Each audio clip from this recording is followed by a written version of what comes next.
Good afternoon. It's Sunday, July 19. I have some sad news today.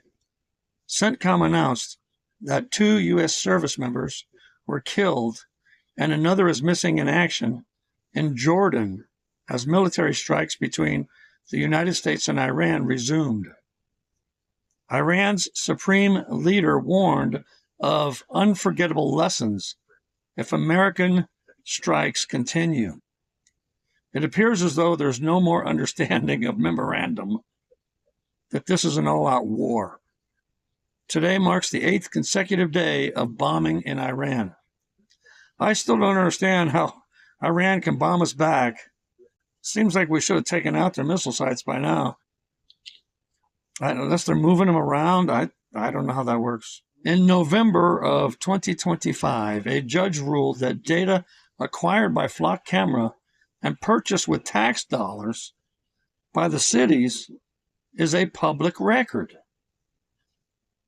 But there's been a lot of citizens requesting those records, and the police don't like that.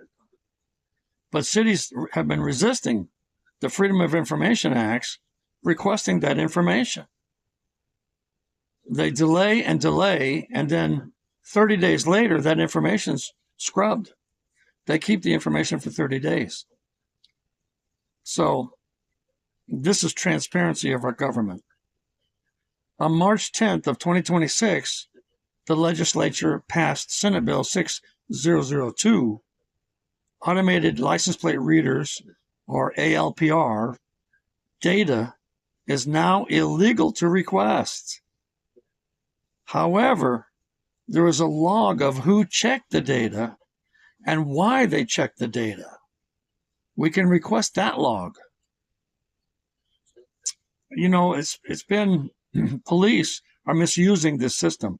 They're tracking their ex-girlfriends or ex-wives or even other police officers, and they're trying to get dirt on them or even just find out what they're doing in their personal lives. And so there's been police officers fired for that. Well, it's hard to keep them accountable when we can't ask for the information. So this Flock stuff is going to be a problem. There's another company doing it too, Axion, I think. It's getting, you can't pick your nose without everybody knowing about it anymore.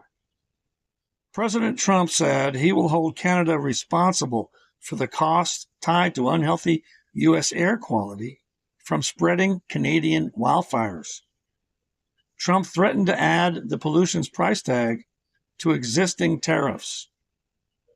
The smoke is ranging from Milwaukee to Washington, D.C., and Chicago to New York.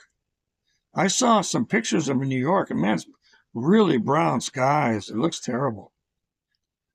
Mayor Zoran Mandami of New York said he would consider ordering the arrest of Israeli Prime Minister Benjamin Netanyahu if he travels to New York for the United Nations General Assembly this fall. Can you imagine a mayor arresting the leader of a country, let alone Israel? Wow. He cited the International Criminal Court's 2024 arrest warrant against the Israeli leader. When asked whether he would direct the New York Police Department to arrest Netanyahu if he entered the city, Mandami said he was talking with city officials about the matter. So in other words, he's serious. He might do it. You know, Netanyahu is a Jew, and I'm pretty sure Mamdani is a Muslim. I'm not certain about that. I should look it up. As a matter of fact, I will, and I'll put text on here if he is or not. This is from ChatGPT.